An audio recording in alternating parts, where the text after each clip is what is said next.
2절의 말씀 찾으신 줄 알고 봉독해 올립니다. 그러나 성령이 밝히 말씀하시기를 후일에 어떤 사람들이 믿음에서 떠나 미혹해 하는 영과 귀신의 가르침을 쫓으리라 하셨으니 자기 양심이 화인 맞아서 의식함으로 거짓말하는 자들이라. 아멘. 함께 은혜 받고자 하는 제목은 의식을 전파하면 거짓자라는 제목을 통해서 함께 은혜를 받으려고 합니다. 하나님은 인간 시조인 아담을 창조하시어 에덴 동산에 두시고 선과 악을 알게 하는 나무의 실과는 먹지 말라, 먹는 날에는 정령 죽으리라 말씀을 하신 것처럼 아담 이후의 성도들에게도 한 가지 금한 것이 있는데 그것은 교회 안에서의 의식을 금하시고 만약 의식을 하게 되면 정령 죽으리라 말씀을 하셨는데 무엇이 죽는다는 말씀인가? 성도들의 영혼이 죽는다는 것입니다. 에덴 동산에서 선악과를 먹은 아담과 하와가 영혼이 죽어 에덴 동산에서 쫓겨나 인생이 불행했던 것처럼 오늘날 성도들도 교회 안에서 의식적인 신앙생활을 하게 되면 그 심령은 에덴 동산이 아니라 소돔과 고모라와 같은 심령이 되어서 불행한 성도들이 되는 것입니다. 그렇다면 오늘날 교회 안에서의 의식적인 것들은 어떤 것들이 있는가? 첫째로 기도할 때에 의식적인 기도를 하면 인생은 불행하게 되는 것입니다. 마태복음 6장 5절 보면 너희가 기도할 때에 의식하는 자와 같이 하지 말라 말씀을 하였습니다. 여기서 의식적인 기도란 어떤 직위나 명예 또는 권력을 얻기 위해서 기도하지 말라는 것입니다. 예를 들어서 교수나 의사나 무슨 법관이 되기 위해서 기도하는 것, 이런 것 다 의식이에요. 그러니까 이런 것 기도하지 말라는 것입니다. 또 마태복음 6장 7절을 보면 기도할 때에 이방인과 같이 중언부언하지 말라 말씀을 하였습니다. 중언부언이란 목적이 다른 것을 말하는데 성도들이 기도하는 목적은 오직 구원에 대한 목적을 가지고 기도를 해야 되지, 다른 기도를 하면 이것이 중언부언이 되는 것입니다. 이방인들, 즉 믿지 않는 자들의 기도는 현상적인 생활에 대해서 기도를 하는 것입니다. 그런데 우리 성도들은 천국 가기 위해서 신앙생활하는 것이지 범사의 복을 받기 위해서 신앙생활을 하는 것이 아닌데, 범사적인 기도를 하면, 다시 말하면 현상적인 이 의식적인 기도를 하면 이것이 이방인 기도가 되는 거예요. 그래서 복이 오는 것이 아니라 오히려 이방인 기도가 되기 때문에 복이 안 와요.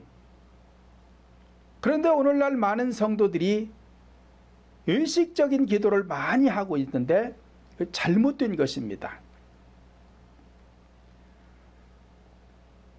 마태복음 6장 31절로 32절 보면 그러므로 염려하여 이르기를 무엇을 먹을까 무엇을 마실까 무엇을 입을까 하지 말라.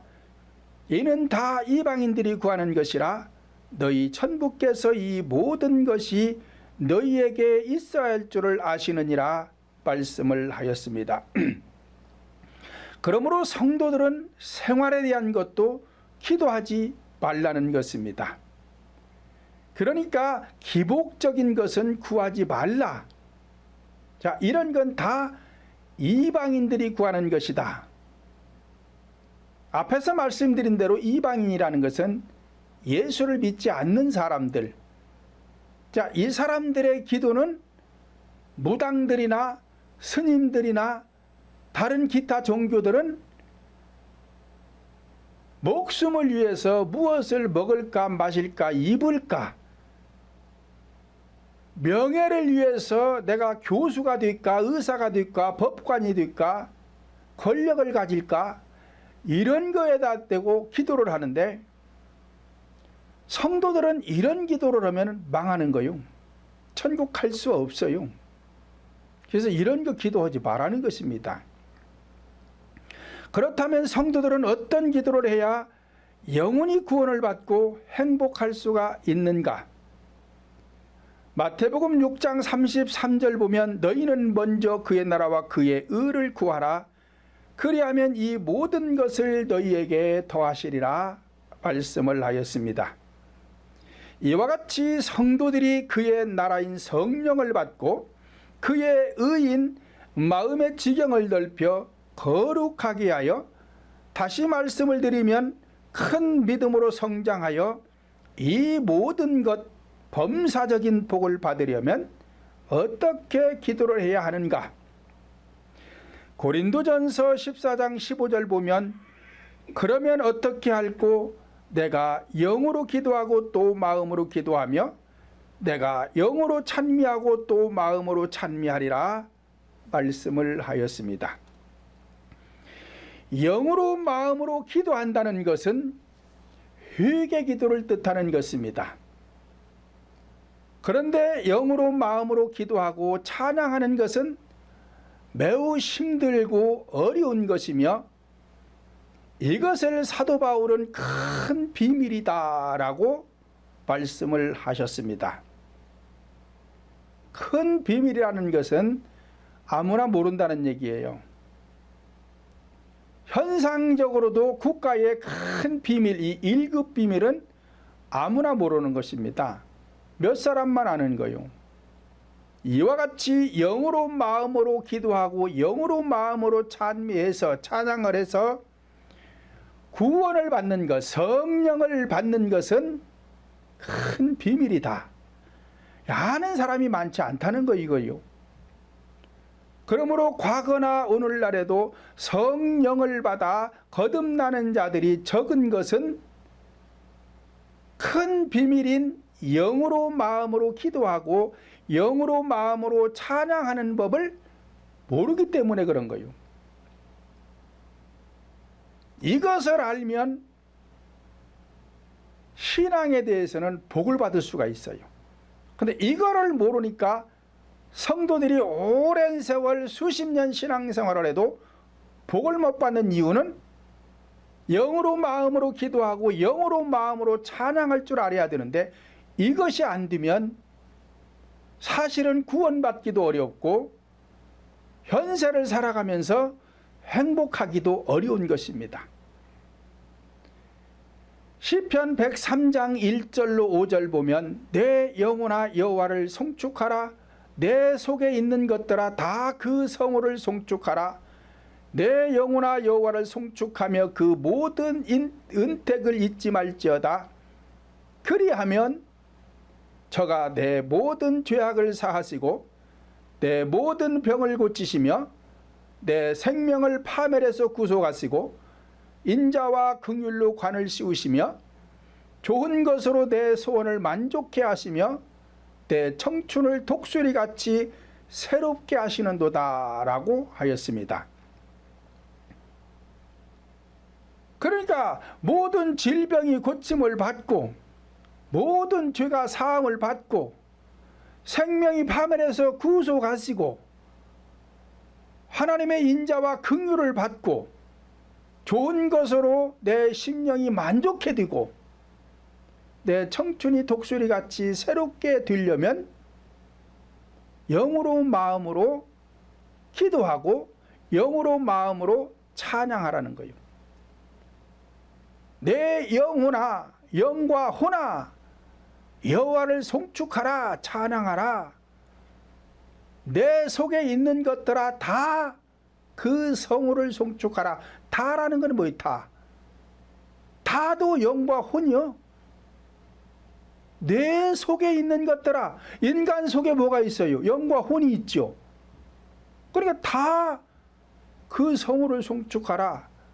그러니까 영과 혼으로, 다시 말하면 영과 마음으로 찬양을 해라.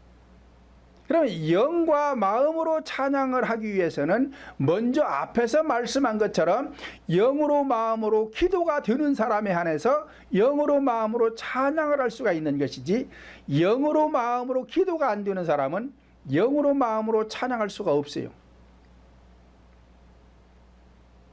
그런데 이것이 생각으로 추상적인 것이 아니라 실제로 내 영으로 소리를 내야 된다 이 말이야. 그런데 우리 인간의 영이 어디에 있는지도 몰라요.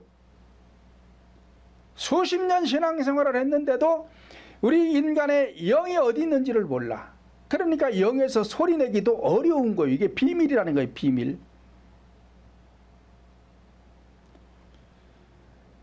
이와 같이 기도와 찬양을 할 때 복을 받을 수가 있는 것이지, 만약 영으로 마음으로 하지 아니하면 의식적인 신앙생활이 되어서 수십 년 신앙생활을 했는데도 그 인생의 영혼은 불행하게 되는 것입니다. 둘째로, 말씀을 증거할 때도 의식적인 말씀을 전하면 성도들은 불행하게 되는 것입니다. 본문 다시 보면, 그러나 성령이 밝히 말씀하시기를 후일에 어떤 사람들이 믿음에서 떠나 미혹해 하는 영과 귀신의 가르침을 쫓으리라 하셨으니 자기 양심이 화인 맞아서 외식함으로 거짓말하는 자들이다 라고 하였습니다. 자, 외식이란 무엇인가? 성령 하나님께서 하지 말라고 하신 것을 하면 외식이요. 그러니까 교회 안에서는 하나님께서 하지 말라 한 것은 철저하게 금해야 되는 거예요. 신명기 12장 32절 보면 내가 너희에게 명한 모든 명령은 너희가 지켜 행하고 가감하지 말라 말씀을 하였습니다. 그런데 많은 사람들이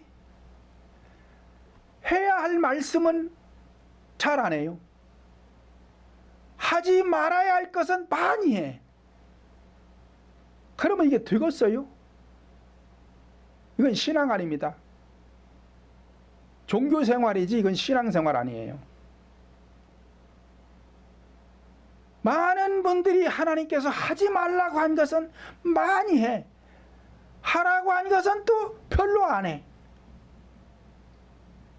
이런 걸 갖다가 외식이라고 하는 거예요. 외식. 그러므로 설교라는 것은 성도들이 듣고 싶은 말을 전하는 것이 아니라 들어야 할 하나님의 뜻을 전하는 것이 설교인 거예요. 그런데 많은 사람들이 하나님의 뜻을 모르니까 하나님의 뜻은 전하지 않고 사람들이 듣고 싶은 말만 많이 해줘요. 도덕이 어떻고 윤리가 어떻고 철학이 어떻고 코미디 같은 소리를 많이 하고 웃기긴 하려고 그러고, 이런 것은 설교가 아닙니다. 이거 전부 의식적인 거예요. 하나님이 하지 말라고 한 것 지금 하고 있는 거예요. 두 번째로 베드로후서 1장 20절 보면 경의 모든 예언은 사사로 풀 것이 아니니라고 하였습니다. 자, 사사로이 풀지 말라는 것은 인간의 생각대로 해석하지 말라는 뜻입니다. 그러므로 성경은 연구해서 아는 것보다는 깨달아서 아는 것이 진리인 거요. 많은 사람들이 성경을 연구한다고 연구는 많이들 합니다. 인간의 돈으로 성경을 뭘 연구를 해요? 연구하면 뭘 얼마나 한다고? 성경은 연구하면 내 생각이 들어가게 되어 있어요. 왜? 내 생각대로 연구하는 것이니까. 그래서 연구하는 것보다는 깨달아서 하는 것이 진리요. 고린도전서 14장 19절 보면 그러나 교회에서 내가 남을 가르치기 위하여 깨달은 마음으로 5마디 말하는 것이 1만마디 방언으로 말하는 것보다 나으니라 말씀을 하였습니다.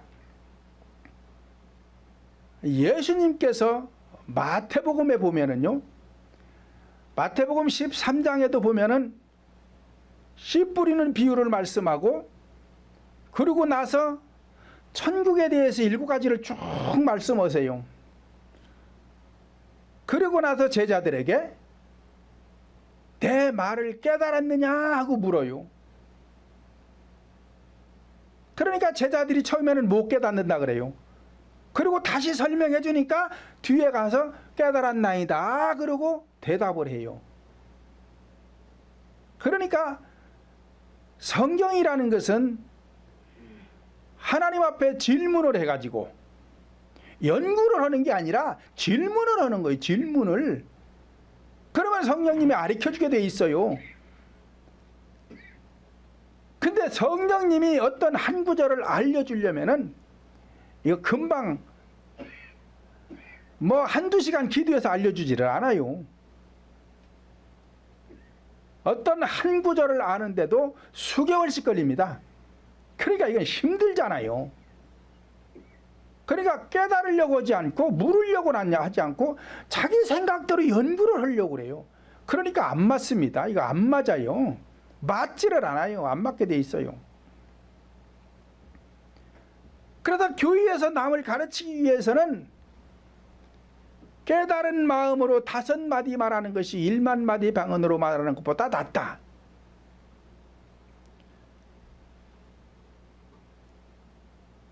마음에서 깨달았다는 것은 하나님께서 깨닫게 해주시는 거예요. 인간이 깨닫는 게 아니에요. 하나님께서 깨닫게 해주심으로 내가 알게 되는 거예요. 근데 이것이 5마디래요. 5마디라는 것은 메시아의 말씀이다. 그러니까 성령이 나를 깨닫게 해주셨다 그 소리요. 그러니까 성령이 나에게 깨닫게 해주신 메시아의 말씀, 진리의 말씀을 전하는 것이 교회에서 해야 될 일이지, 1만마디 방언이라는 것은 숫자적인 의미를 말하는 것이 아니라 제가 목회를 시작해서 말씀 증거하지 않을 때까지, 그러니까 정년 퇴임을 하든 아니면 퇴임하고 나서도 80세 90세까지 하든 마치는 그날까지 전한 것을 1만마디라 그러는 거예요. 그러니까 1만마디 평생을 설교해도 소용없다는 거예요. 뭘 연구한 것은, 자기 생각대로 연구한 것은 안 된다는 거예요. 그래서 저는 연구하지 않아요. 무조건 모르는 거 있으면 무릎 꿇고 물어요. 하나님 앞에 물어. 그러면 하나님께서 깨우쳐 주셔. 근데 이 깨우쳐 주는 것도 내가 지금 초등학교 수준이냐, 중학교 수준이냐, 고등학교 수준이냐, 대학교 수준이냐에 따라서 하나님이 알려주는 게 달라요. 초등학교 수준에 있을 적에는 절대 중학교 거 안 가르쳐줘요. 초등학교 수준만 깨닫게 해주시지. 그러니까 내가 중학교, 고등학교, 대학교까지 오기 위해서는 마음의 지경을 계속해서 넓혀야 되는 거예요. 그래서 믿음을 성장시켜야 돼요. 그래야 거기다 대고 하나님께서 계속 깨닫게 해주셔서 말씀을 부어주시는 거예요. 그래서 많은 것을 깨달아 내가 많은 것을 알아야 여러분들에게 영의 양식을 많이 줄 수가 있는 거예요. 내가 모르면 여러분들에게 줄 수 있는 게 없어요. 세 번째로는 고린도전서 4장 6절 하반절 보면 이는 너희로 하여금 기록된 말씀 밖에 넘어가지 말라 한 것이라 말씀을 하였습니다. 성경 밖에 넘어가지 말라는 거요. 그런데 오늘날 많은 사람들이 세속적인 말을 많이 해요. 예화를 들더라도 성경 안에 있는 것을 들어서 예를 들어야 되는데 전부 거기 가보면은 성경 밖의 것을 예를 들어 얘기를 한다 이 말이요. 그럼 이게 뭐요? 하지 말라고 했는데 하잖아요. 그럼 이게 의식이 드는 거요. 잘못된 것이라 이 말이에요. 잘못된 것이라 이 말이에요. 그래서 저는 예화를 들더라도 성경 밖의 거 잘 안 하잖아요. 어쩌다가 한 번씩 쓸 때가 있지만 저는 잘 안 써요. 전부 성경 안의 것을 가지고 저는 예를 들더라도 예를 들어서 이야기하지 성경 밖의 것을 쓰지 않습니다. 왜? 성경 속에 다 있어요, 예화가. 그러니까 성경 밖의 것 끄집어 될 것 없어요.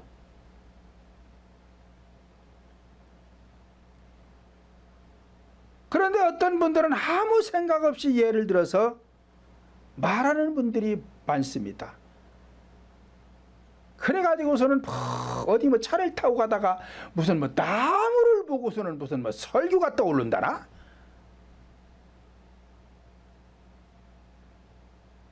어디 또 여행을 가다가 또 무슨 산을 보고 또 뭐 설교가 떠오른대 또? 그런 사람들 많이 들어봤어요. 아니 거기서 왜 설교가 떠올라? 그럼 그거 다 세속적인 것이죠. 설교라는 것은 이 성경 속에 4가지 구속사밖에 없다니까요. 다른 거 쓰면 안 돼요.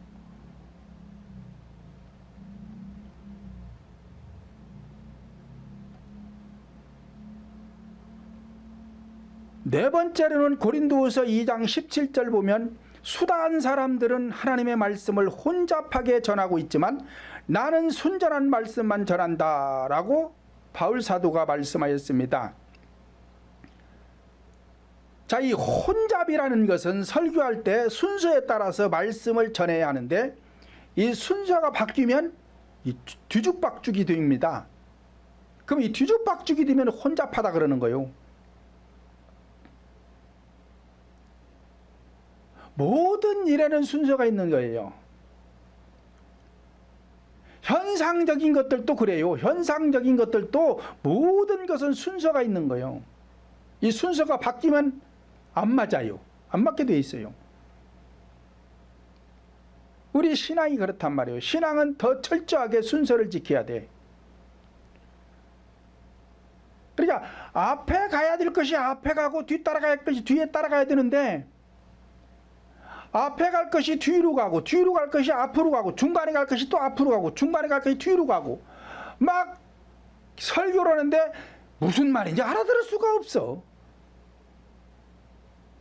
왜? 미국 갔다 온 얘기하고 그러다가 또 막 국내에서 돌아다닌 얘기하고 여기 얘기했다 저기 얘기했다가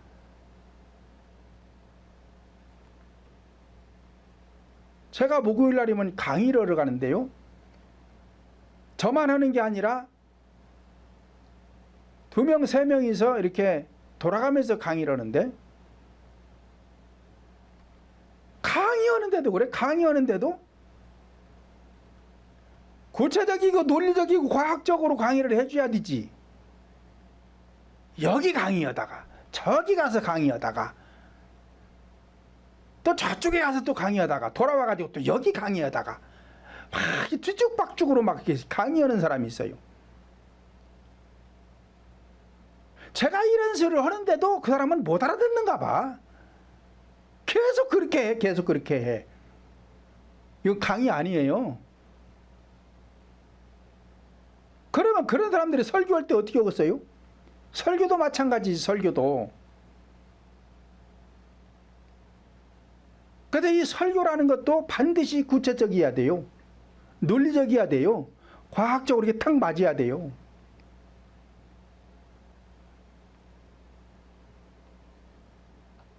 그리고 혼잡하게 한다는 거예요.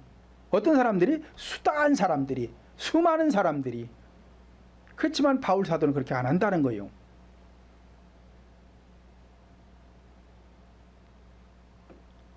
아니 화장을 하는데도 여자분들이 화장을 하는데도 순서가 있다니까요. 먼저 바를 건 먼저 바르고 그 다음 바를 거 두 번째 바를 거 바르고 세 번째 바를 걸 바르고 끝에 바를 걸 끝에 바르는 것이지. 이걸 바꿔가지고 빨간 누주를 먼저 바르고 눈두꺼기에다가 이렇게 바르는 거 있더만 색깔로서 이걸 먼저 발라놓고 그 위에다가 파운데이션을 발라갖고 흐옇게 칠해놔 보시오.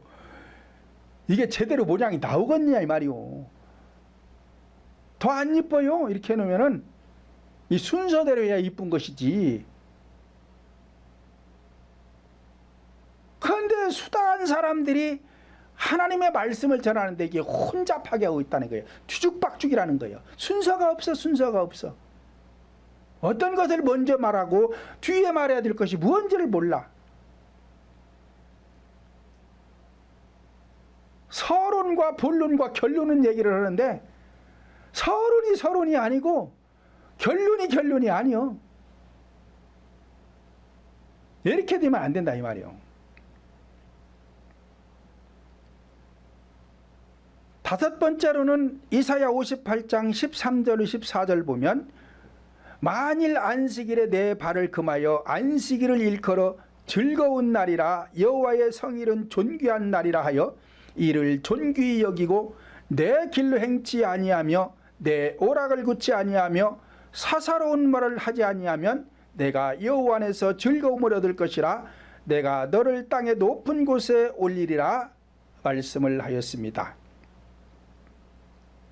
그러니까 내 길로 행치 말고 내 오락을 굳지 말고 사사로운 말을 하지 말거라. 그리해야 여호와 안에서 너희가 즐거움을 얻을 수 있다는 거요.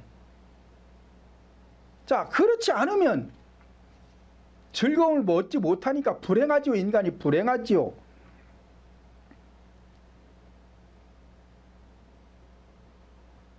그래서 내 길이라는 것은 자기 소견에 오른 대로 말하는 것. 앞에서도 말씀드렸지만 성경을 연구해서 하는 것은 자기 소견에 오른 대로 말하는 거예요.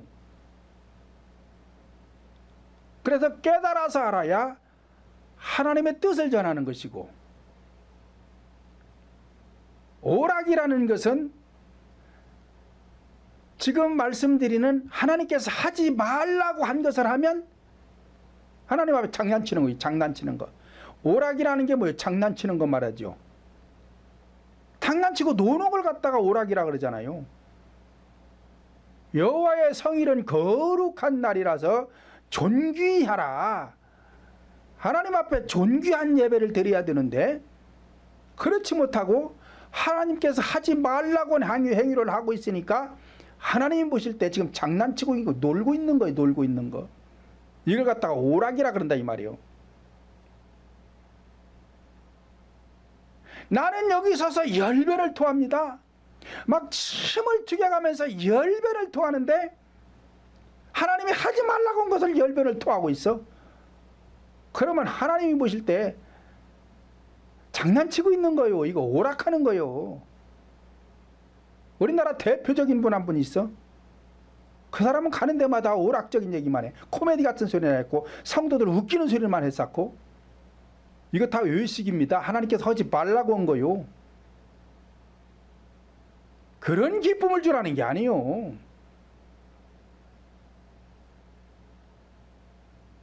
정말로 하나님 주신 기쁨을 받아보면 바울 사도가 빌립보 감옥에 갇혀서 기뻐하라, 기뻐하라, 내가 다시 말하니 기뻐하라 말씀하신 것처럼 환경이 나를 지배하지 못하는 기쁨을 말하는 거예요. 그런 기쁨을 주는 것이지 팍 떠나가면서 말 흉내를 내지를 않나, 뭘 별로 뭐 소리를 다 내가면서 웃기지를 않나. 이 사람은 지옥 가려고 작정한 사람이요. 하나님이 하지 말라고 한 걸 하고 있으니까 하지 말라고 한 행동만 하고 다니니까 어찌 천국 갈 수 있겠어요? 못 가지. 사사로운 말을 하지 말아라. 사적인 말을 하지 말아라. 그러니까 후속사가 아닌 다른 말을 하면은 다 사적인 거요. 이런 것 금하라는 것입니다. 전부 다 금하라는 거예요. 하지 말라는 거예요. 여섯 번째로는 골로새서 2장 8절 보면 누가 철학과 헛된 속임수로 너희를 노략할까 주의하라. 이것이 사람의 유전과 세상의 초동학문을 쫓음이요 그리스도를 쫓음이 아니니라 말씀을 하였습니다. 그러니까 철학적인 것, 도덕이 어떻고 윤리가 어떻고 이런 것은 교회 안에서 말하면은 거짓자란 말이에요. 거짓자. 왜? 속이는 거라 그러잖아요. 속이는 것, 지금 성도들을 속이고 노략하는 짓이다. 노략하는 짓이다. 본문 다시 보면 그러나 성령이 밝히 말씀하시기를 후일에 어떤 사람들이 믿음에서 떠나 미혹해 하는 영과 귀신의 가르침을 쫓으리라 하셨으니 자기 양심이 화인 맞아서 의식함으로 거짓말하는 자들이다 말씀을 하였습니다. 그러니까 의식을 전하면 거짓말하는 자들이고, 의식을 전하면 양심이 화인 맞은 자들이고, 의식을 전하면 믿음에서 떠난 자들이고, 의식을 전하면 귀신의 가르침을 쫓는 자들이다. 그러니 이들이 어찌 천국 가겠어요? 그리스도를 쫓는 게 아니라 그러잖아요. 그리스도를 쫓는 것이 아니다. 이거 거짓쟁이다. 거짓장이. 그러니까 이 교회 안에서의 의식은 큰일 나는 행위예요. 악행 중에 악행이에요. 그래서 하지 말라고 하신 하나님의 명령을 철저하게 지켜야 돼요.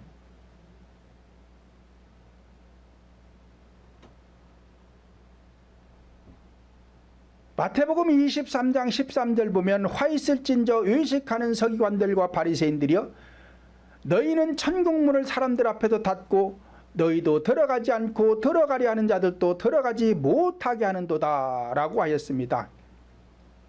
그러므로 오늘날에도 교회 안에서는 반드시 의식적인 말씀을 금식해야 돼요. 금해야 된다 이 말이에요. 의식적인 말씀을 금하는 것이 금식이요. 성경에 보면은 이스라엘 백성들이 미스바에 모여가지고 금식하며 하나님 앞에 기도한다 그래요. 어린 아이로부터 어른에 이르기까지 모든 백성이 다 금식한다. 이 금식이라는 것은 육적인 금식을 말하는 것이 아니라 지금 제가 말씀드리는 이 의식을 금하는 걸 말합니다. 의식을 금하면 여기에 1000명, 10,000명, 10만 명이 모이도 다 금식하는 것이지만 그러니까 문제 해결이 되는 거예요. 그런데 의식을 몰라요.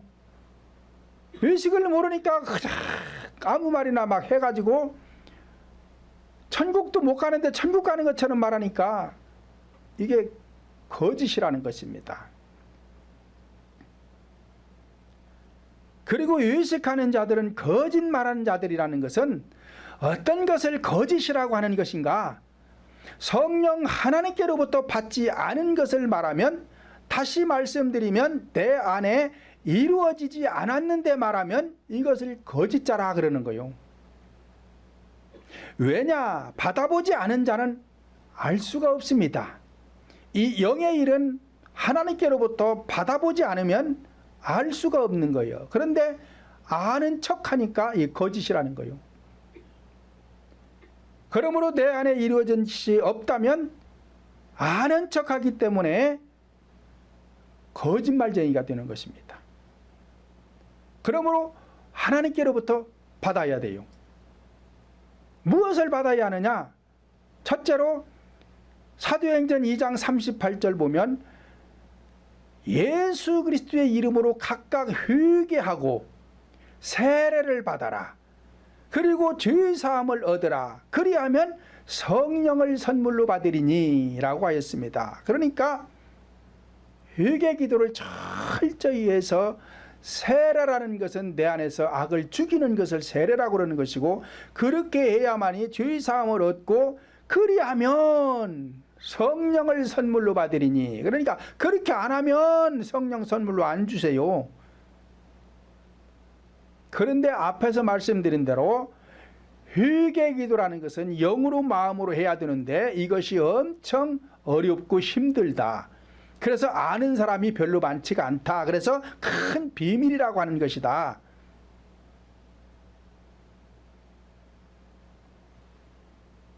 그러므로 성도들은 반드시 성령을 받아야 합니다. 그런데 성령을 받지도 않았으면서 받은 줄로 아는 성도들이 많은데, 이것은 아니에요. 왜냐하면 성령이 각자 영속에 임재할 때는 본인들이 다 확실하게 알게 오셔. 그래서 그걸 갖다 확신이다 그러는 거예요. 확신. 갈라디아서 6장 3절 보면, 만일 누가 아무것도 되지 못하고 된 줄로 생각하면 스스로 속임이니라 말씀을 하였습니다.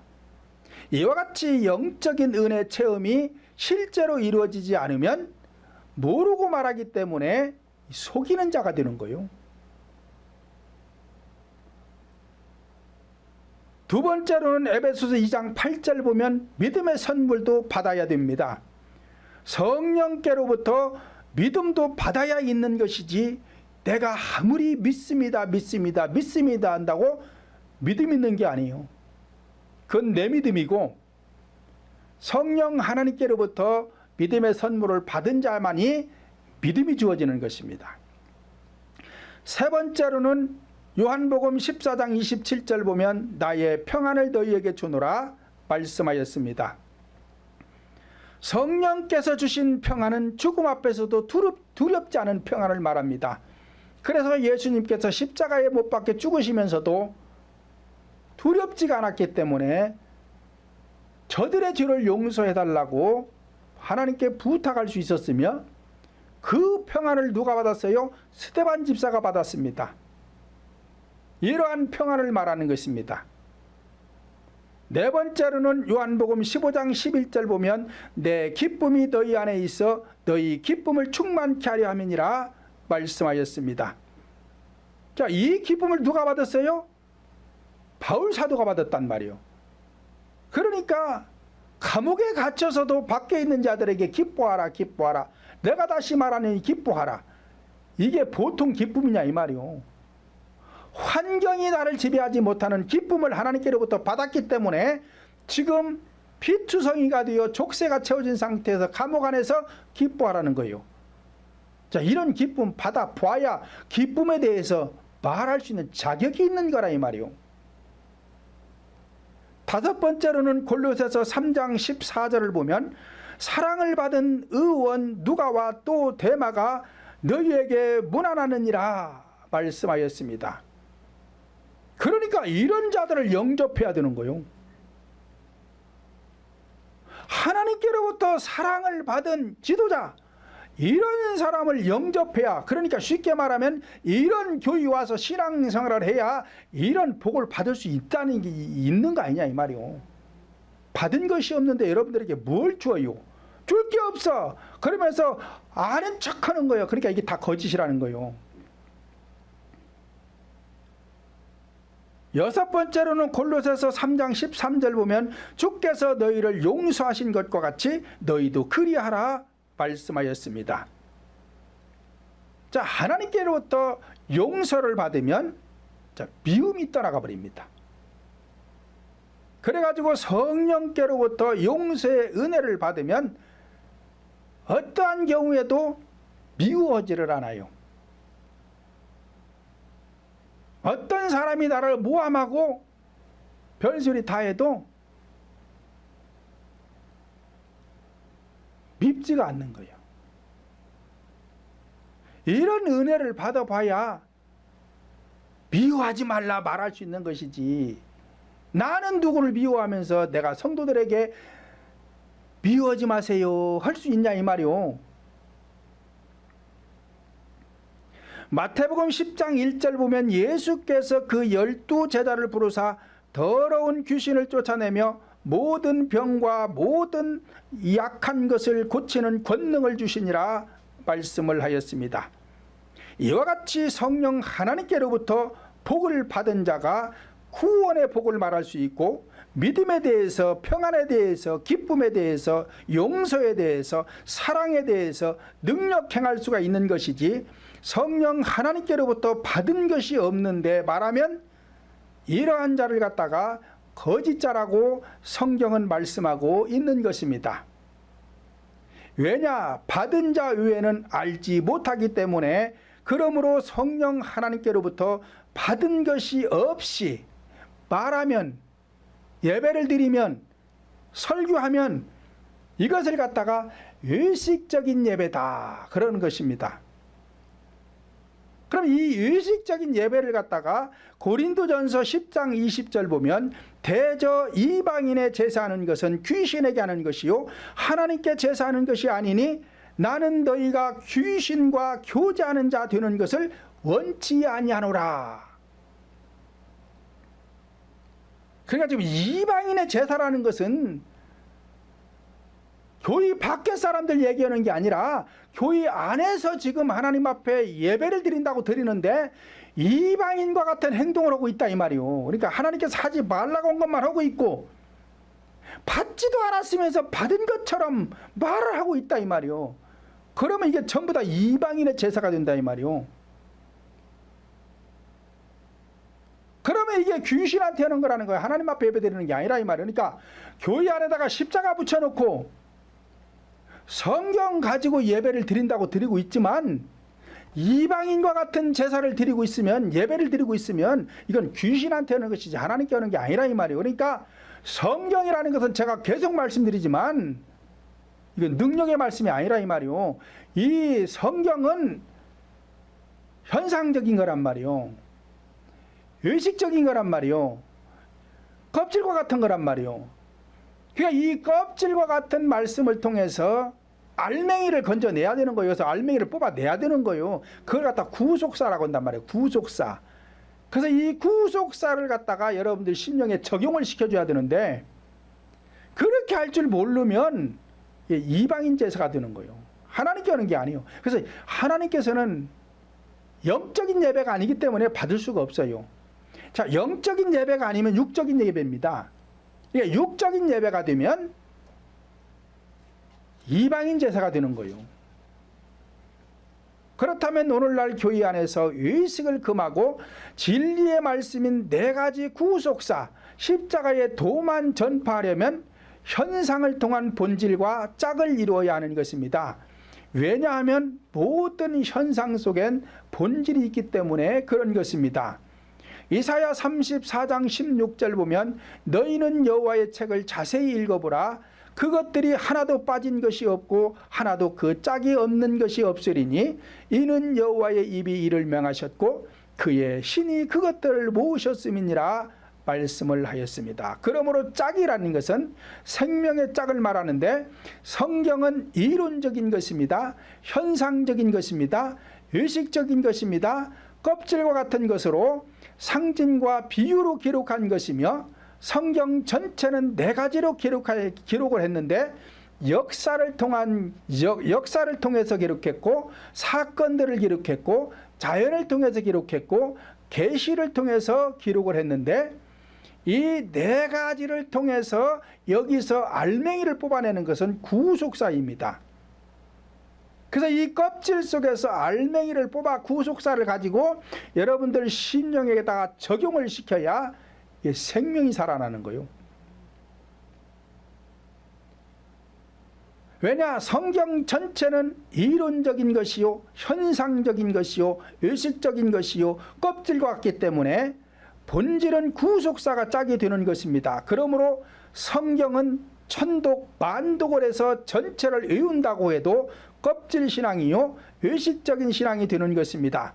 그러므로 성경을 통한 즉 껍질 속의 알맹이인 구속사를 성도들의 심령 속에 적용을 시키면 이것이 짝이 되는 것이요 모든 생물은 짝을 이룰 때에 생명이 주어지는데 식물도 곤충도 어류도 조류도 짐승도 인간도 암수가 짝을 이루어야 생명이 주어지는 것입니다. 왜냐? 성령 하나님의 영은 신랑의 영이고 인간의 영은 신부의 영이기 때문에 그런 것입니다. 그러므로 인간의 영혼이 성령과 짝을 이루려면 네 가지 구속 사유에 다른 것으로는 짝을 이룰 수가 없는 것입니다. 갈라디아서 1장 8절 보면 그러나 우리나 혹 하늘로부터 온 천사라도 우리가 너희에게 전한 복음 위에 다른 복음을 전하면 저주를 받을지어다 라고 하였습니다. 그렇다면 사도들이 전한 복음이 무엇이냐? 네 가지 구속사예요. 왜냐? 예수님께로부터 네 가지 복음서를 가지고 구원받은 사람들이기 때문에 네 가지 구속사입니다. 자, 예를 들면 이 마이크라는 것은 현상입니다. 본질은 뭐요? 소리 전달하는 거요.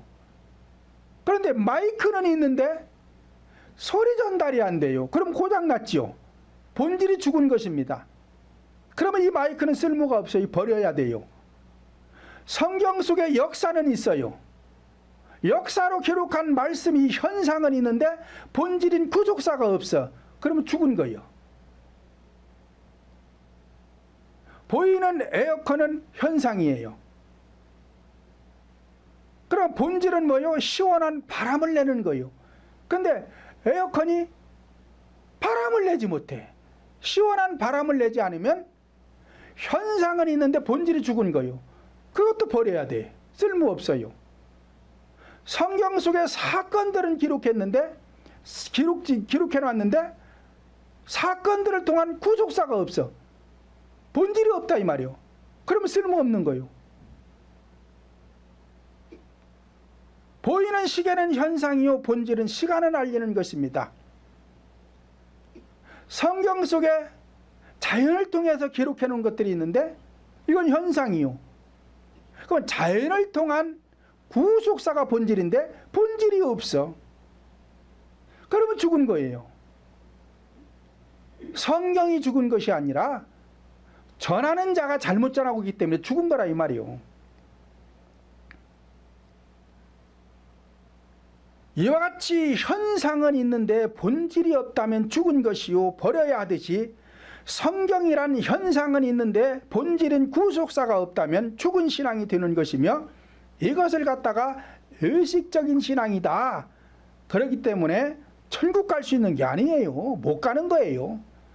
마태복음 23장 13절에서 의식하는 서기관들과 바리새인들아 너희는 천국문을 닫아버리고 천국 들어가지 않으면서 천국 들어가려고 하는 성도들도 천국 가지 못하게 하는도다 그랬잖아요.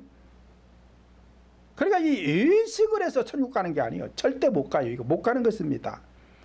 요한계시록 3장 1절 보면 사대교회 사자에게 편지하기를 하나님의 7영과 7별을 가진 이가 가라사대 내가 내 행위를 아노니 내가 살았다는 이름은 가졌으나 죽은 자로다 라고 하였습니다. 그러므로 교회 안에서 행위가 잘못되면 그 교회는 죽은 교회요 생명이 없기 때문에 천국 갈래야 갈 수 있는 게 아니요. 못 가는 거요. 그러면 지금 7영과 7별을 가진 이가 가라사대 내가 네 행위를 보아 아는데 살았다는 이름은 가졌으나 죽었다는 거예요. 지금 죽었다는 거요. 그럼 왜 죽었을까요? 이 행위가 잘못됐는데 어떤 행위가 잘못됐느냐?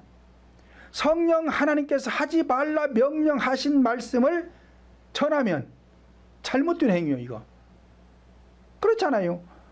하나님께서 하지 말라고 한 것을 하고 있으면 잘못된 행위죠. 그러니까 죽었지.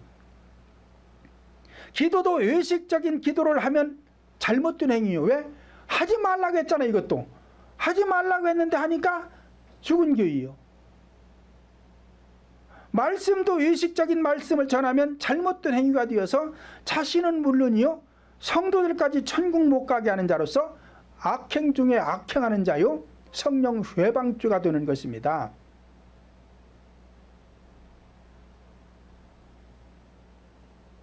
그러니까